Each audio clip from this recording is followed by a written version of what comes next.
the bottom line is Putin is only going to be stopped when he's been defeated. He is never going to give up his intent to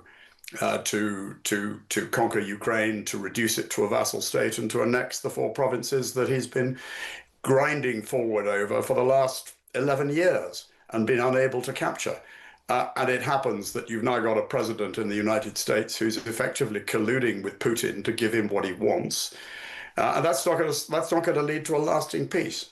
The Chief of the Defence Staff and the head of Britain's Secret Intelligence Service are together issuing the same message in two separate speeches. It's about the threat of Russia. Now, the new C, codename for the head of MI6, Blaise Metrovelli, used her first speech to say Britain is already on the front line of war with Russia as a result of hybrid attacks, including disinformation, sabotage and cyber attacks. Meanwhile, Air Chief Marshal Sir Richard Knighton will warn President Putin's decision to invade a NATO country was increasingly likely. So let's get the thoughts of Sir Richard Shirreff, formerly Deputy Supreme Allied Commander of NATO. Hello to you, Sir Richard. Good afternoon, John. Thank you for joining us. So there we are. There they are, the MI6 head and the Chief of the Defence Staff, both raising the alarm. Who do you think they're talking to here, Sir Richard? The government or to the British public? And who do you think most needs to hear this alarm? I think both. And I think both need to hear it and really register it. I think you've got the senior military official or the senior military officer, principal military advisor to the government, and the senior intelligence chief, both saying this is getting serious. This is following on from last week's essentially clear call from Mark Rutte, the NATO Secretary General, to European and member states to prepare for the worst case. So the government have got to get it because they're not doing anything about it. And at the moment, their heads are in the sand.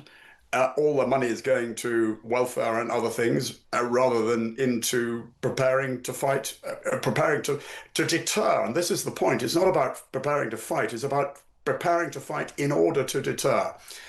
But at the end of the day, the British people have got to hear it. And they're only really going to hear it if and when the Prime Minister stands up, looks them in the eye and says, this is serious, and I'm afraid sacrifices have got to be made, because that is the only way we can ensure peace for you, your children and your grandchildren. Right, so you're giving it as your view that facing this potentially lethal threat, existential threat, when it comes to Western security, you feel that we as a country in Britain, we lack the kind of leadership that we need at the very top. Well, certainly, I have yet to hear a clear statement from our leadership at the very top that we face an existential threat from Russia and that Russia is not going to stop at Ukraine. And therefore, the only way we can stop it is by being prepared to fight it. Okay, so let's just imagine you're in a room in Downing Street with the Prime Minister and maybe his chief security advisor, giving them your advice on what needs to be done now. And let's say the Prime Minister puts it to you, hypothetically, that what do you want me to do, General? Do you want me to put taxes up? Do you want me to cut public spending and public services? Because that's what I'd need to do to find more money for our defence. What do you say to the Prime Minister then? I would say that sacrifices have to be made in order to ensure our security, and tough choices have got to be made. You are the Prime Minister. It's not for me as the military chief to advise you how they have to be made, but my advice would be that unless you find the means to ensure effective deterrence, all the money on welfare and the NHS and everything else, social security, is going to be for nothing, because we will be fighting a war. And do you think the British people are ready to hear that? They may not be ready to, but they need to hear it, because it's the truth, it's the fact. And if you're Polish, if you're Lithuanian, Estonian or Latvian, you recognize it. If you're Finnish, you recognize it. We need to recognize that our security doesn't start at the White Cliffs of Dover. It starts in the forests of Lithuania and Estonia, and indeed in eastern Poland. It actually starts in Ukraine. It starts in Ukraine, and as we speak, General, European leaders are in Berlin talking about exactly that subject and what can be done to bring peace closer. I wonder what you make of what you're hearing. Again, there's more talk of progress being made in talks with the European friends of Ukraine, ready to make more concessions. And President Trump seems to be arguing that Russia may be on the point of giving ground too. I mean, how much of that do you take seriously? Putin has not given ground. You're absolutely right. I don't think it's worth a candle. The bottom line is Putin is only going to be stopped when he's been defeated. He is never going to give up his intent to conquer Ukraine, to reduce it to a vassal state, and to annex the four provinces that he's been grinding forward over for the last 11 years and been unable to capture. And it happens that you've now got a president in the United States who's effectively colluding with Putin to give him what he wants, and that's not going to lead to a lasting peace. And meanwhile, our main ally, most powerful ally, the United States, has a leader, President Trump, who is not applying decisive pressure on Putin. Shows every indication of wanting to be closer, not more threatening, not more demanding of Putin. Do you see any hope of that changing? Because so far there's been rhetoric, but again, no movement in the direction that we need.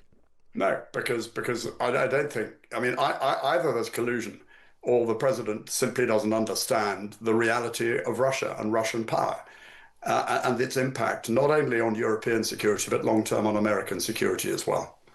In your mind, Sir Richard, do you think war with Russia is, well, becoming inevitable? And if No. so, you do not think that. So it No, is I possible, don't. you believe, to deter Putin in the necessary way. But I say I don't think it's inevitable because it's in our hands to deter it. And this is what comes back to where we started, which is why the leadership in this country, the leadership in Britain, in France, right across right across Europe. I mean, the Eastern Europeans absolutely get it, but the Western Europeans are still, frankly, heads in the sand about this. It is in our hands to deter war with Russia. If we don't rise to the challenge and do what needs to be done, which means building up our shamefully depleted armed forces, it means building resilience right across society in the way that resilience was built right across society in the Cold War. Unless that happens, we face a real risk of war. The Yeah. way we minimize that risk, the way is through demonstrating we're ready to fight. Yeah, I mean, you could argue there are echoes of 1939 here, aren't there? I mean, a blind eye is being turned to an obvious and growing threat until the threat is almost literally upon us, and then everything has to be done under enormous pressure. I wonder what it will take then, assuming that interpretation of events is correct, what it will take to wake up the leaders who you seem to believe deserve and need a jolt. Well, I think honesty for a start, a recognition of the facts, and if they can't listen to the Chief of Defence Staff and MI6, then I really begin to worry. They need to listen to the warnings very carefully from their senior officials and act on them. All right, Sir Richard Shirreff, former Deputy Supreme Allied Commander of NATO, thank you for joining us on the show.